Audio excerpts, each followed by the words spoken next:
안녕하세요. 오늘 여러분과 함께 사도행전 16장을 좀 자세히 들여다보려고 합니다.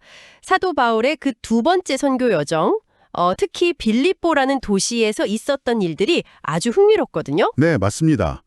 이 빌립보 여정이 사실상 기독교 복음이 유럽으로 건너가는 뭐랄까 첫 발을 내딛는 아주 중요한 순간이었죠. 그래서 이번 시간에는 그 이야기 속에 담긴 어떤 핵심적인 만남들, 또 결정적인 순간들, 그리고 그 의미까지 좀 생생하게 파헤쳐 보려고 해요. 디모데와의 만남부터 시작해서 그 유명한 마게도냐 환상, 루디아 이야기, 또 점치는 여종 사건, 그리고 빌립보 감옥 간수의 변화까지 한번 따라가 보시죠. 좋습니다. 이 빌립보가 당시 로마 제국의 중요한 도시였고 또 유대 문화, 헬라 문화, 로마 문화가 막 교차하던 곳이라서요. 이 사도행전 16장 기록을 보면 이런 복합적인 배경 속에서 초기 교회가 어떻게 시작되고 또 어떤 어려움들을 만났는지 잘 보여줍니다. 그 당시 맥락 속에서 한번 같이 살펴보시죠. 네.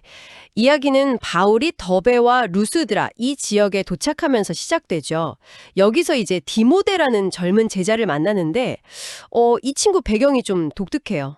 어머니는 유대인인데 아버지는 헬라인. 그렇죠. 이미 주변 교회에서 칭찬도 자자했던 인물이라고 나오고요. 네. 그런데 여기서 바울이 좀 의외의 행동을 합니다. 그 아버지 헬라인인 디모데에게 할례를 행했다는 기록이 있거든요. 아니 이미 예루살렘 회의에서 이방인한테는 할례가 필요 없다고 했는데 왜 그랬을까요? 그게 아주 중요한 포인트입니다. 이게 바로 뭐랄까, 원칙과 상황 사이의 지혜로운 적용을 보여주는 것 같아요. 그 지역에 사는 유대인들을 좀 의식했던 거죠. 할례 자체가 구원의 조건은 아니지만 괜히 그 문제로 유대인들에게 복음 전하는 길을 막고 싶지 않았던 겁니다. 그러니까 선교 대상의 문화적 상황을 고려한 상당히 실용적이면서도 전략적인 판단이었다고 볼 수 있겠습니다. 복음의 본질은 지키면서도 방법은 좀 유연하게 했다 이런 거군요. 그렇게 디모데와 함께 여러 도시를 다니면서 교회를 굳건하게 세워나갔는데 근데 원래 가려던 아시아나 비두니아 쪽으로는 성령이 자꾸 길을 막으시는 듯한 그런 상황이 펼쳐져요. 계획대로 잘 안 되는 거죠. 네, 바로 그때 드로아라는 항구 도시에서 그 유명한 환상을 보게 되죠. 맞아요. 밤에 마게도냐 사람, 그러니까 지금의 그리스 북부 지역 사람 하나가 나타나서 이리로 건너와서 우리를 좀 도와주시오 하고 간청하는 장면이었죠. 바로 이 환상이 이제 유럽 선교의 문을 여는 결정적인 계기가 됩니다. 그렇죠. 바울과 일행은 이걸 하나님의 부르심으로 확신하고 즉시 마게도냐로 떠날 준비를 합니다. 여기서 또 흥미로운 본문 기록이 그들에서 우리로 바뀌는 지점이에요. 아마 이 기록을 남긴 누가가 이 시점부터 바울과 동행하면서 직접 보고 겪은 걸 썼을 가능성이 크죠. 어쨌든 이 환상은 정말 복음이 서쪽으로, 유럽으로 확장되는 역사적인 전환점이 된 셈입니다. 네, 배를 타고 사모드락에 네아폴리를 거쳐서 드디어 빌립보에 도착합니다. 여기가 마게도냐 지방의 첫 번째 성이고 무엇보다 로마의 식민지였다는 점이 중요해요. 네, 맞아요. 로마 퇴역군인들이 많이 살던 곳이라 로마법과 문화의 영향력이 아주 강했죠. 거의 작은 로마 같은 느낌이었을 겁니다. 안식일이 되어서 이제 기도할 곳을 찾다가 성문 밖 강가로 나갔다고 하죠. 아마 회당이 없었거나 작아서 그랬을 것 같아요. 거기서 자주색 옷감 장사를 하는 루디아라는 여인을 만납니다. 두아디라 출신이고 하나님을 공경하는 사람이었다고요? 네, 자주색 옷감은 당시 아주 비싼 사치품이었으니까 루디아가 상당한 재력가였을 가능성이 높죠. 그런데 본문에 보면 주께서 그 여자의 마음을 열어 바울의 말을 청종하게 하셨다. 이렇게 되어 있어요. 여기서 하나님을 공경하는 자라는 표현은 유대교로 완전히 개종하진 않았지만 유일신 사상에 호감을 갖고 있던 이방인들을 가리키는 경우가 많습니다. 그렇군요. 그런데 루디아의 반응이 정말 즉각적이에요. 말씀을 듣고 바로 자신과 온 집안이 세례를 받고 심지어 바울 일행에게 자기 집에 머물라고 막 강권하잖아요. 그렇죠. 그게 정말 중요해요. 믿음이 그냥 머리로만 아는 게 아니라 바로 환대라는 구체적인 행동으로 나타났다는 점. 이게 초기 기독교 공동체의 아주 중요한 특징 중 하나였거든요. 루디아의 집이 이제 빌립보 교회의 첫 모임 장소가 된 셈이죠. 네, 이렇게 뭔가 순조롭게 교회가 시작되나 싶었는데 곧바로 예상치 못한 갈등이 터집니다. 기도하러 가는 길에 점치는 귀신 들린 여종을 만나게 된 거죠. 이 여종이 점을 쳐서 주인들에게 돈을 꽤 벌어다 주고 있었고요. 네, 당시 로마 사회에서는 이런 점술이 굉장히 흔했습니다. 신탁 같은 것도 많았고요. 그런데 이 여종이 여러 날 동안 바울 일행을 따라다니면서 계속 소리를 질러요. 이 사람들은 지극히 높으신 하나님의 종들인데 여러분에게 구원의 길을 전하고 있습니다. 겉으로 듣기엔 맞는 말 같기도 한데 바울은 이걸 굉장히 괴로워했다고 하죠. 그렇죠. 뭔가 복음을 방해하거나 조롱하려는 악한 의도가 느껴졌기 때문일 겁니다.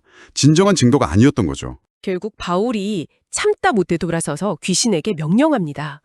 예수 그리스도의 이름으로 명하노니 그 여자에게서 나오라. 그러자 귀신이 즉시 나갔다고요. 네, 복음의 능력이 나타난 순간이죠. 그런데 이 일이 곧바로 아주 심각한 문제로 번집니다. 여종의 주인들이 자기들 돈벌이가 깎은기니까 엄청 화가 난 거예요.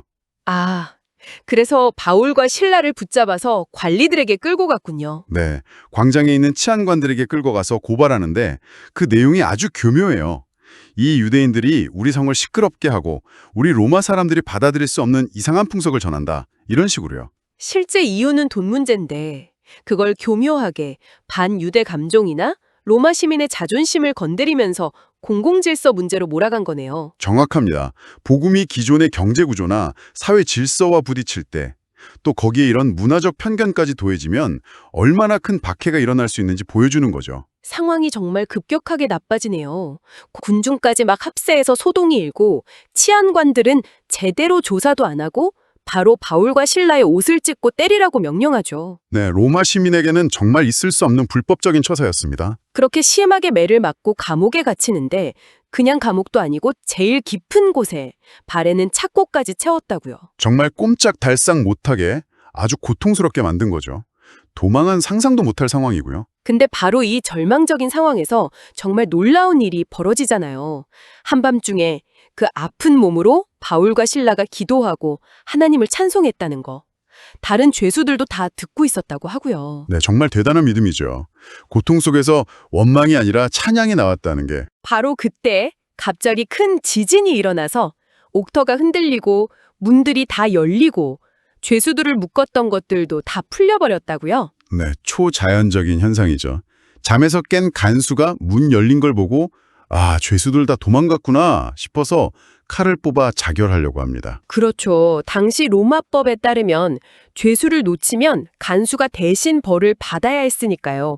정말 죽음밖에 없다고 생각했겠죠. 그런데 바로 그 순간 어둠 속에서 바울이 큰 소리로 외치죠. 여보시오, 당신 몸을 해치지 마시오. 우리가 다 여기 있어. 와, 아무도 도망가지 않았다는 거네요. 그것도 참 신기하네요. 그렇죠. 간수의 반응은 충격 그 자체였을 겁니다. 등불을 가져오게 해서 뛰어들어가 보니까 정말 다 있는 거예요. 그래서 두려움에 떨면서 바울과 실라 앞에 그냥 엎드려 버리죠. 불과 몇 시간 전만 해도 자기가 지키던 죄수였는데 말이죠. 그리고 그들을 밖으로 데리고 나와서 묻잖아요. 선생님들, 제가 어떻게 해야 구원을 받을 수 있겠습니까? 네, 아주 근본적인 질문이죠. 이게 그냥 지진 때문에 무서워서 그랬을까요? 아니면 그들의 찬송 소리, 기적, 또 자기를 살려준 그 모습까지 보면서 뭔가 인간 이상의 존재를 느끼고 구원의 필요성을 절감했던 걸까요? 아마 다 복합적이었을 것 같습니다. 바울과 실라의 대답은 아주 명료했어요. 주 예수를 믿으십시오. 그러면 당신과 당신 집안이 구원을 받을 것입니다. 네, 개인의 믿음이 가족 공동체에까지 영향을 미친다는 걸 이야기해주죠. 그리고 바로 그 자리에서 간수와 온 가족에게 말씀을 전합니다. 간수의 변화가 행동으로 바로 나타나요. 그 밤에 그들을 데려다가 매 맞은 자리를 씻어주고 자신과 온 가족이 세례를 받고 또 자기 집에 데려가서 음식을 대접하고 다 함께 기뻐했다고 하죠. 네, 정말 하룻밤 사이에 한 사람과 그 가족 전체의 운명이 완전히 뒤바뀐 겁니다.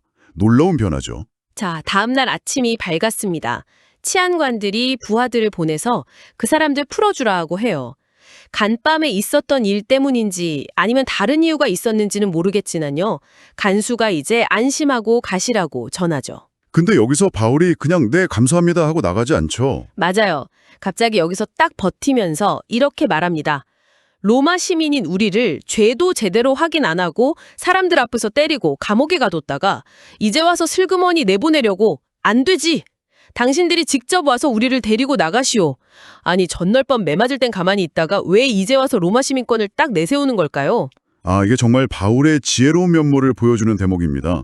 로마 시민을 재판 없이 함부로 때리고 가두는 건 명백한 불법이었거든요. 이걸 그냥 넘어가지 않은 건 단순히 개인적인 명예회복이나 복수 차원이 아니었을 겁니다. 그럼 어떤 의도가 있었을까요? 앞으로 빌립보에 세워진 이 새로운 교회 공동체를 보호하려는 의도였을 가능성이 높아요. 치안관들이 직접 와서 사과하고 정중하게 내보내는 절차를 밟게 함으로써 자신들의 잘못을 공적으로 인정하게 만드는 거죠. 이렇게 선례를 남겨두면 앞으로 혹시 교회가 부당한 대우를 받을 때 일종의 방패막이가 될 수 있거든요. 아, 단순히 자기 권리 주장을 넘어서 교회의 미래까지 생각한 거군요. 그렇죠. 실제로 관리들이 로마 시민이라는 말을 듣고 두려워했다는 기록이 나오잖아요. 이게 그냥 넘어갈 사안이 아니었던 거죠. 로마라는 거대한 시스템 안에서 어떻게 믿음을 지키고 교회를 보호할 것인가에 대한 고민과 지혜가 엿보이는 부분입니다. 결국 치안관들이 직접 와서 정중하게 사과하고 제발 도시를 좀 떠나달라고 간청하죠. 바울과 실라는 감옥에서 나와서 다시 루디아의 집으로 갑니다. 거기 모여있던 형제들, 그러니까 새로 생긴 빌립보 교인들을 만나서 격려하고 위로한 뒤에야 빌립보를 떠나죠. 네. 박해 속에서도 교회는 시작되었고 마지막까지 공동체를 돌보는 모습이 인상적입니다. 오늘 이렇게 사도행전 16장 전체를 쭉 훑어봤는데요. 참 다이나믹합니다. 하나님의 인도하심이 있었고 또 인간적인 계획이 마치기도 하고 루디아처럼 마음이 열린 사람도 있었지만 또 엄청난 반대와 고난도 겪었고요. 감옥 안에서의 그 찬양과 기적, 간수의 회심, 그리고 마지막 로마 시민권 문제까지 정말 여러 요소가 얽혀 있네요. 맞습니다. 빌립보에서의 이 일련의 사건들은 복음이 어떻게 로마 제국의 주요 거점 도시에 처음 뿌리내리게 되었는지를 아주 생생하게 보여주는 기록이죠. 특히 부유한 사업가 루디아, 사회적으로 낮았던 점치는 여종, 또 로마의 공권력을 상징하는 간수까지 정말 다양한 계층의 사람들에게 복음이 어떻게 다가가고 그들의 삶을 변화시켰는지 보여준다는 점이 중요합니다. 또 복잡한 문화와 법체계 속에서 초기 교회가 어떤 어려움을 겪고 또 어떻게 지혜롭게 대처하며 믿음을 지켜나갔는지 구체적으로 볼 수 있는 아주 귀중한 자료라고 생각합니다. 마지막으로 오늘 이야기를 들으신 여러분께 한번 생각해볼 질문을 던지면서 마무리하고 싶습니다. 오늘 본문에 나온 루디아나 빌립보 관수를 보면 복음을 받아들인 후에 그 삶의 즉각적이고 아주 가시적인 변화가 나타났잖아요. 루디아는 환대로, 간수는 섬김으로요. 그렇다면 오늘날 우리의 믿음은 특히 우리가 어떤 어려움이나 예상치 못한 반대에 부딪혔을 때 어떻게 이들처럼 구체적인 행동? 섬김이나 환대 혹은 우리 주변 공동체의 긍정적인 변화를 만들어내는 모습으로 나타날 수 있을까요? 한번 깊이 생각해 보시면 좋겠습니다.